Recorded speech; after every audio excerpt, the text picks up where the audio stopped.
Okay, are we live? I think we're live. I think this is the first time that I have done one of these on my phone as opposed to on my laptop. I haven't been able to get my laptop's webcam to work in a while. So we're doing one of these on my phone. I hope everyone is doing well. This is What You Readin' For, number 3, where we will be talking about this book right here, Vincent Bugliosi's And the Sea Will Tell. If you can tell, this book, this copy of it at least, is really beat up. It took me quite a while to read this book, and I guess I should also say that um,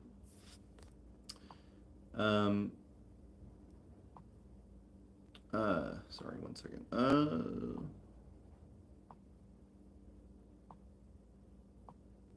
Yeah. Um, I have been really busy. The reason I haven't been doing very many of these, I wanted to do like so many more in the past couple months, and just haven't been able to. Mainly because I moved.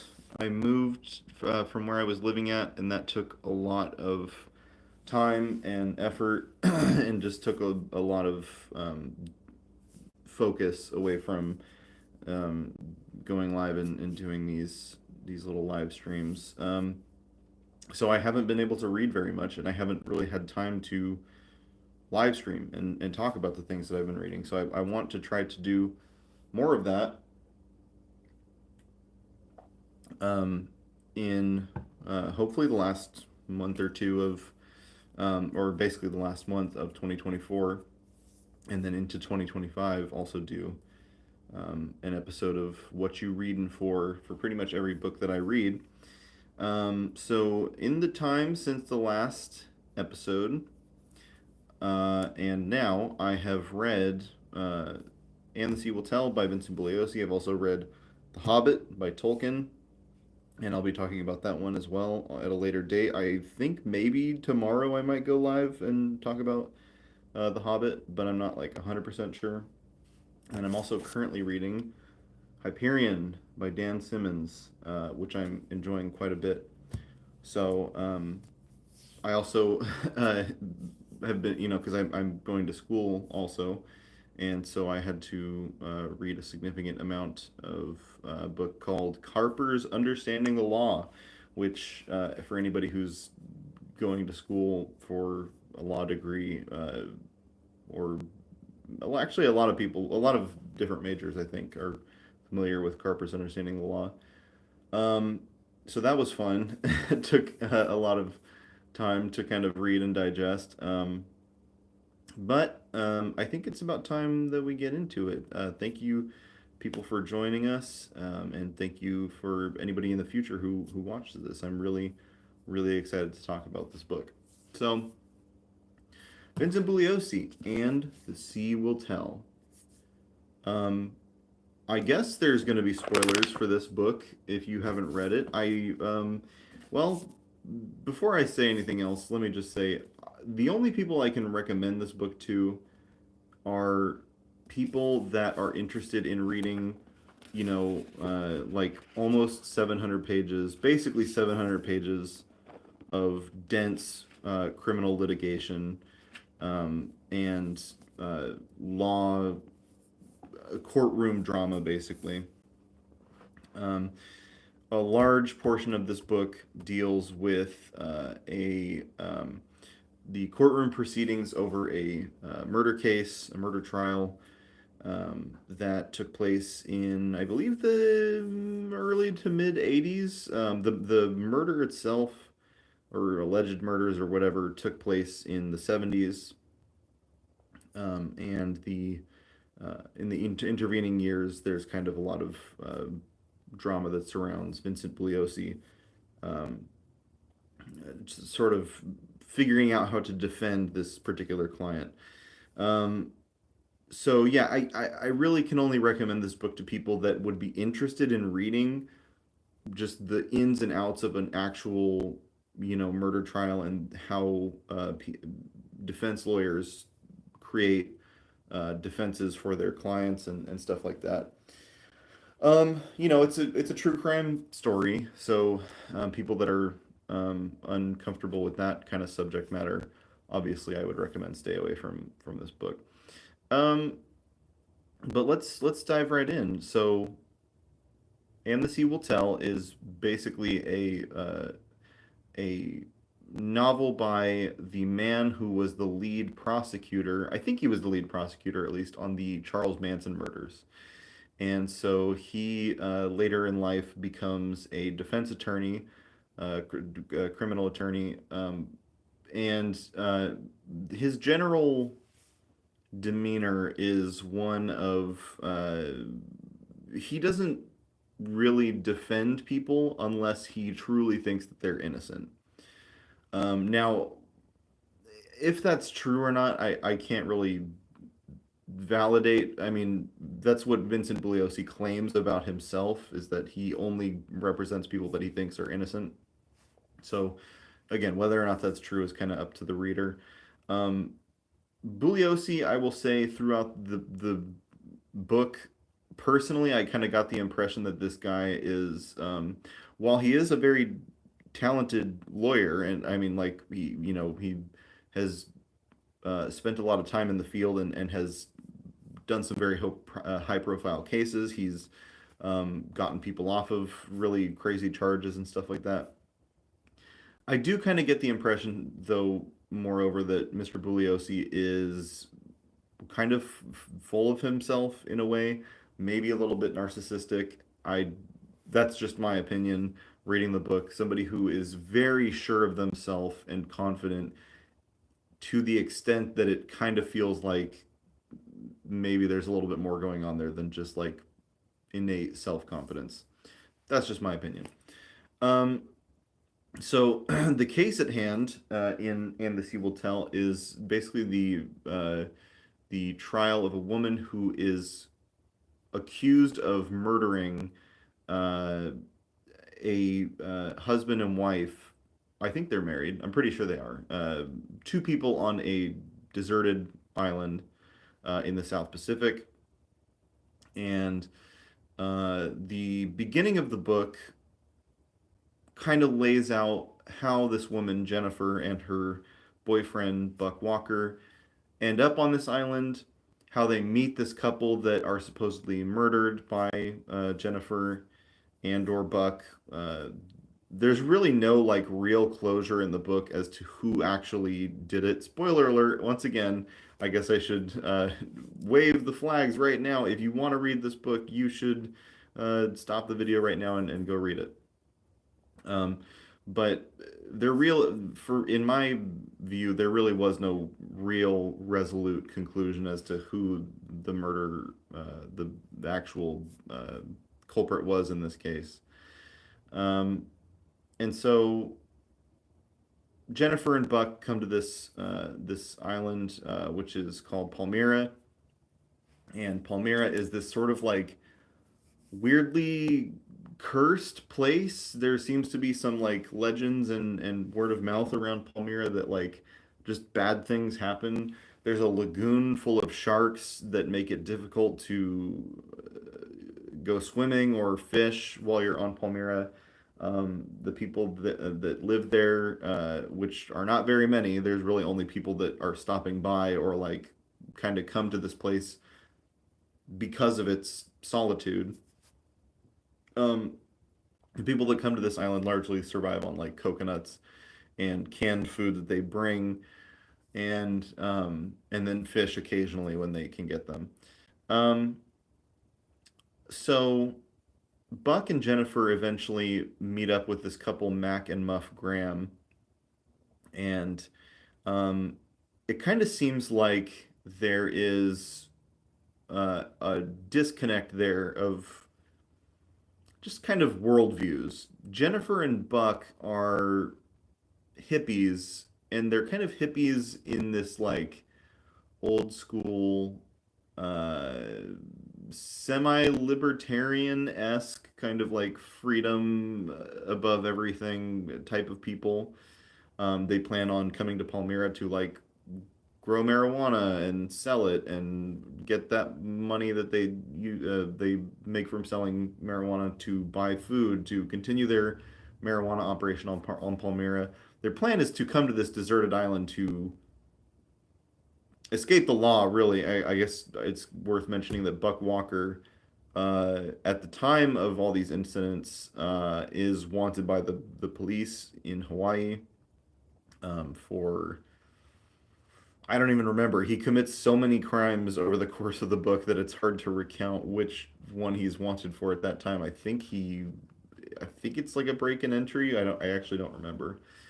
Um, but the point that I'm trying to get at is that they come in contact with Mac and Muff Graham, who are much more, seem a lot more conservative in nature.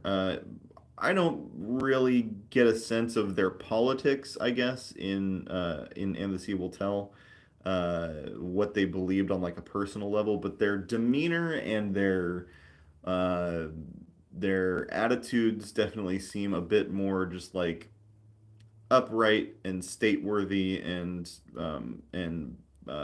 conservative, I guess is maybe the right word. And so there's this kind of culture clash that happens on Palmyra where these freewheeling, free loving people meet up with these two kind of more conservative sailor types, and they seem to get along a little bit. Sometimes there's a little bit of a disconnect with their worldviews and their lifestyles, but eventually, however it happens, Mac and Muff Graham die. Uh, there seems to be the indication that they're murdered. There's obviously evidence throughout the book that like they probably were murdered. Um, Buck and Jennifer claim that they uh, went missing on the island, that Mac and Muff Graham went missing, and Buck and Jennifer kind of presumed that they drowned, maybe, were eaten by sharks. Who really knows? But ultimately, Jennifer and Buck go back to Hawaii on Mac and Muff's boat. So they've essentially stolen this boat, although there are mitigating circumstances in the book that make you kind of think, well, maybe they left the island on that boat because they had no other choice, because they felt like they had no other choice, or whatever the case may be. Um, but ultimately, Bugliosi is contracted to defend Jennifer Graham and or excuse me, Jennifer. Oh gosh, what is her last name? Jennifer. I actually don't remember. Is it Sanders? I don't remember. Anyhow, he becomes Jennifer's lawyer, and uh, I would say the main thrust of this book, the main driving force of the plot of this book is largely that Jennifer um, is hard to be a lawyer for. She is difficult to sort of wrangle in. At times, she is outright just refusing to do basic things that are asked of her in order to construct her defense. Um, Over the course of the book, Bugliosi tries to get her to write down on a legal pad. Tell me everything that you remember about this case. Tell me everything you remember about the day that you found out Mac and Muff Graham went missing. Write down everything you can remember. And she just puts it off and procrastinates and never really does it. And so that becomes a struggle for Bugliosi over the course of the book, him trying to coax that out of her and trying to construct a defense for this person based on not a lot of evidence. I really liked this aspect of the book. I really liked this portion of the book where you get to see how a lawyer tries to defend their client when uh, there's not really a whole lot of evidence. This even the state who is prosecuting Jennifer they really don't have a lot of evidence either. They find a box at the bottom of the lagoon in Palmyra that is full of bones, presumably the bones of Muff Graham, and so uh, they allege that Jennifer has done all these terrible things, and the book just kind of goes back and forth between look at this person. This witness right here says, "Oh yeah, they saw, or they." There's a lot of mitigating witnesses on both sides for the prosecution and for the defense, and um,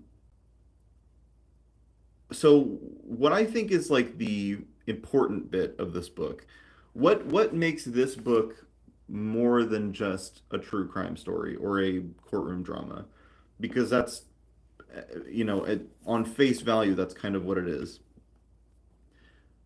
And the Sea Will Tell kind of feels like it's an indictment of the sort of late 70s uh, era of politics where you have sort of the death of the hippie movement and the ushering in of this new age of like conservatism. You would later have Ronald Reagan as president, obviously, and just the sort of like um, the ushering out of of I guess you could call it liberalism at that time.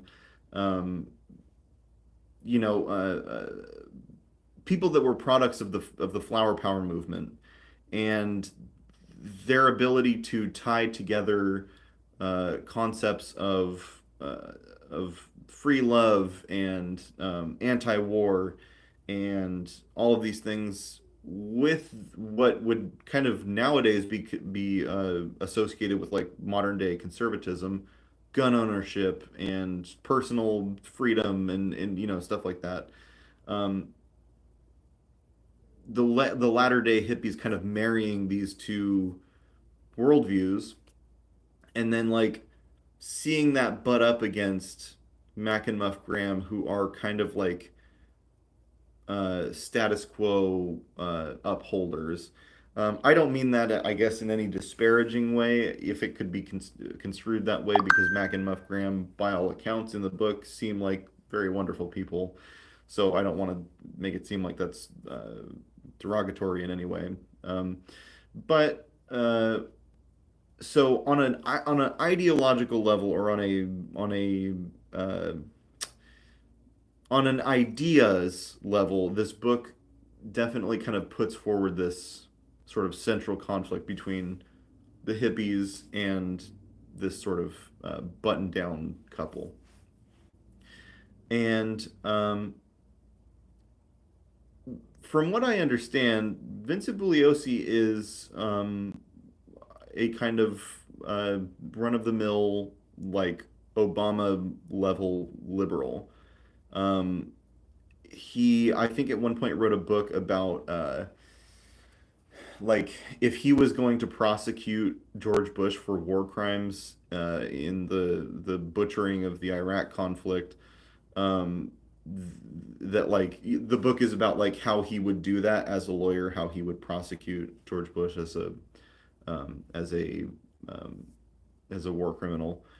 Um, and so he's sort of that ilk, right? That like late 2000s kind of looking back on the statehood of George Bush with disdain. And so it's interesting to see him in concert with Jennifer's co-counsel, who is a man named and I hope I'm pronouncing this name correctly, Len Weinglass, I believe is how you pronounce it, who was a very like uh, radical uh, Marxist, or sorry, I don't even want to describe him as a Marxist because I don't know if that's where he stood politically, but like a very much on the left and very radical lawyer who, prior to his being involved with the Palmyra case, was the the defense attorney for the Chicago Seven, and that whole ordeal. So he was kind of known as this radical on the left. You know why I describe him as a Marxist is because I think at one point Vincent Bugliosi describes that he has like a bust of Marx in his office or something like that. Um, but nonetheless, this sort of uh, radically free thinking and principled leftist lawyer, seeing him interact with Vincent Bugliosi, who is this kind of like more classic liberal type. It's interesting to see how how they kind of interact and how they where they are similar, where they find similarities, and where they're different, where they find differences. For instance, Len Weingloss is convinced at one point of the book that Jennifer cannot testify in the case or at the trial because he's afraid that on not redirect, but on cross-examination, that the prosecution is going to be able to wrangle some bad answers out of her. The state is capable of doing this in just about any case, especially cases of false accusation, where the prosecution is able to, through selective questions and selective witnesses and all these things, they're able to kind of pull information that misleads the jury out of the witness, in this case, the defendant. Um, so Len Weingloss is adamant that she cannot take the stand because this might happen and it might poison the case. Where Bugliosi is convinced that like, and ultimately he wins in this particular argument, but he is convinced that Jennifer has to take the stand because she's the only person that was there aside from Buck Walker, who Buck Walker was had already at that point in the trial he had been convicted um, of the murder of Mac and Muff Graham, and um, so his central argument to Jennifer and Len Weingloss and uh, Jennifer's sister, or sorry, Jennifer's brother, who was also a lawyer. Jennifer has to take the stand because she was the only person that was there. And he was also convinced that if the jury was to hear her talk about her experiences on Palmyra and her the nature of her relationship with Buck Walker, which was largely seems to me abusive. Um, I only say that because like I guess at the time, like late 70s, maybe it wasn't seen as directly abusive, but definitely through a modern lens, you can read between the lines and see that there was obviously some kind of emotional abuse taking place there. Um, but if Jennifer took the stand and spoke directly to the jury and was like, "I was coerced to do this," um, or sorry, that I was basically lied to by Buck Walker because of the nature of our relationship, that they would end up not convicting her. And again, spoiler alert, this ends up working. Although the jury does have to deliberate in this case for, I think, like 3 days or something like that. They're going over all the evidence and whatnot. I mean, this book takes so many twists and turns with various pieces of evidence, various witnesses that take the stand, where at one point you're thinking, there's no way that she's innocent. Like, I mean, the reality of the reality of the state's argument is one of kind of like, if there are two couples on a deserted island and only one couple leaves the island and the other couple ends up being found murdered, I mean, what like what possible argument could you have for you not being the guilty party, right? Like it just seems so obvious, and that's the job of a defense attorney is to pick at the flaws in the argument and say just because it seems suspicious does not mean that this person is guilty, and pulling out all this evidence about like high tide versus low tide on Palmyra and when these specific tides happened on this specific day, then this means that this couldn't be true and that couldn't be true. And so you're watching a lawyer kind of deconstruct the event itself and try to pull a defense out of it. It's very interesting to watch, or read about, I guess. Um, and so what I will say is that, yeah, in general, the entire time you're reading this book, you are flip-flopping, like rapidly, page by page, you're flip-flopping between, oh, that piece of evidence right there, that's the nail in the coffin. She's guilty as shit, right? Uh, and then, on the very next page, you're thinking, how could they ever, first of all, how could this ever even get to court because of the just absolute lack of evidence of like pretty much anything. Um, Although again, on face value, it seems so obvious of like you left the island on their boat, like they're dead and you took their boat and left the island. So like it just seems it's sort of a common sense versus critical thinking dichotomy there, right? Where like just because something is common sense does not necessarily mean that it's like correct, right? Like uh, people's common perceptions about reality and about the nature of society and about people uh, is often wrong. Just because it like sort of the key turns in your head and you're able to think, yeah, that seems correct because of common sense or whatever. That doesn't necessarily make it true. Where with through critical thinking, you're able to kind of dive into the specifics and critically analyze each individual piece of evidence and move forward from there. Um, what else do I want to say about this book? I mean, it is at times, I will say, a little difficult to read. There are uh, various parts of the book, especially towards the end, where there is just paragraphs and paragraphs and paragraphs of um, closing arguments and um, rebuttals to certain motions that each lawyer makes and rebuttals to certain um, objections that are made and whatnot, where it's like, uh, again, as someone who is studying the law and hopes to one day become a lawyer, I find it fascinating, and I think that it's a good crash course in like very niche criminal defense and criminal litigation. But for pretty much anyone else, I think reading this book, some of it would come across very dry and very boring. And at times, just the prose itself is so matter of fact.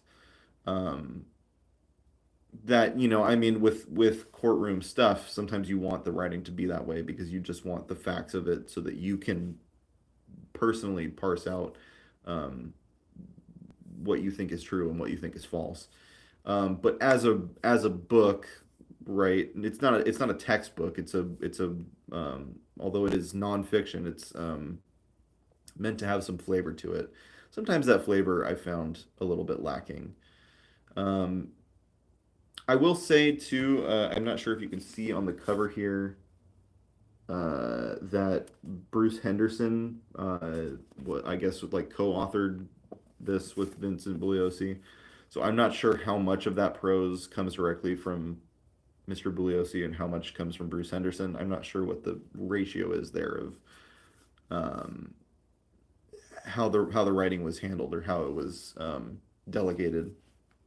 Um, but yeah, it was good. I think this is going to be a shorter episode of this little Johnsky because honestly, like that's all I really have to say about it. It was good. For me, I personally would rank it like an 8 out of 10. But for a general audience, like general appeal to most people, I don't think it rises beyond like a 7. It's certainly an interesting case. The case itself, I think, is interesting to read about. Um, but that doesn't necessarily mean that the novel itself rises above any other true crime story out there. I'm kind of glad that I did this episode a little bit removed from the book because I finished it in uh, I finished it in I think at the end of September, maybe. Yeah, I think I finished it in September because I remember reading through most of October. I was reading The Hobbit. Um, so I'm kind of glad that I'm a little removed from it because I've had a little time to let it sink in and mull about in my brain. Because I think that directly after I read it, I was like, this book rocks. Like this. Oh, I was wondering how getting a text or receiving a notification would interact with this live stream, and it almost made my camera fall. Um, but yeah, at the time that I finished the book, I was very, very pleased with it, and I thought it was really good. I still do largely, but I think that the love that I felt for it has kind of dampened a bit by me being able to process it a little bit and sit with it for a while. Um, so I think as a true crime story, it's pretty good. I think as a sort of philosophical piece about the nature of late 70s, early 80s hippieism and how that kind of phased out. Um, I think the elements of it are there, but I think the reader kind of has to pick up on the notes that are there to kind of piece together that larger theme. Um, and as a courtroom drama, I think it was good. And if that's the type of thing you like reading, then you'll probably like And the Sea Will Tell. Um, there was a book mentioned. Actually, I don't. Sorry, I don't know if they actually mentioned it and the Sea Will Tell. I think maybe I just looked it up because I was interested in Len Weingloss. But there is a book about Len Weingloss called um, uh, A Lawyer's History or something like that. Something along those lines of a lawyer's story or something like that. I don't know. But it's basically the story of Len Weingloss's life, and I plan on reading that at some point because it sounds super interesting. He seems like a very interesting guy with an interesting worldview. So take that for what it's worth, I guess. um, I also thought, just as a brief kind of aside, it was interesting reading this right after coming off the back of The Wager by David Grann. They're both boat books. They're both like about or large portions of And the Sea Will Tell are concerned with like navigation and high tide and low tide and the seaworthiness of a ship. And all this stuff, tacking against the wind and how that works and stuff like that. I think that uh, getting context of like how sailing operates and how difficult it is from the wager kind of gave me a nice little template for And the Sea Will Tell because it's like, yeah, technology has improved a lot over the intervening like 200 some odd years since the wager took place. Um, but it gives you enough of an idea of like what people are facing when they're sailing and when they are trying to navigate into a lagoon of a very small set of islands. Just stuff like that. I just think it was interesting reading one book after the other that was kind of in that realm.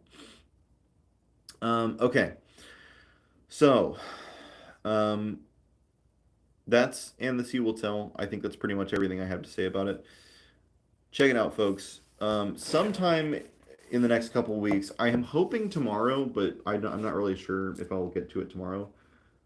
We're talking about The Hobbit by Tolkien. I have this awesome slipcase version of it, courtesy of a couple friends of mine that got it for me for my birthday. I love it. I just finished it a while ago, and we'll be talking about it on the next episode of What You Reading For. Um, right after that, what I'm currently reading, Hyperion by Dan Simmons. Really interesting book. I can't wait to talk about that. But that's sort of my playlist right now of what I'm reading. I'm also currently reading, just to hop back over to Comics Corner, which is, I guess, the segment at the end of these episodes where I talk about the comics that I'm reading. I'm currently reading the Carnage run from this year. I think it started in late 2023 and has run, or it's not running anymore, but late 2023 into 2024. A story about Carnage learning what it means to be a god or a devil or whatever he is. Um, Really interesting series, so I'm enjoying that quite a bit. For you manga lovers out there, I plan on starting a manga called Fire Punch here pretty soon. I'm not sure if I'll be starting it before New Year's because I'm pretty stacked with Hyperion and with school and everything. But I might start reading that pretty soon. So, Fire Punch, the manga for you manga lovers. Um, so, people at home, if you liked this little analysis of And the Sea Will Tell and you want to see more me talking about books, like the video, comment what you thought about the book or other stuff you might like me to read. Make sure to subscribe so that you get notified when I go live. Um, and yeah, folks, thank you so much again for checking this out. Um, I'm going to try to figure out how to end this live stream because, again, I've never done this on my phone. We'll see if this works. Love you guys. Bye bye.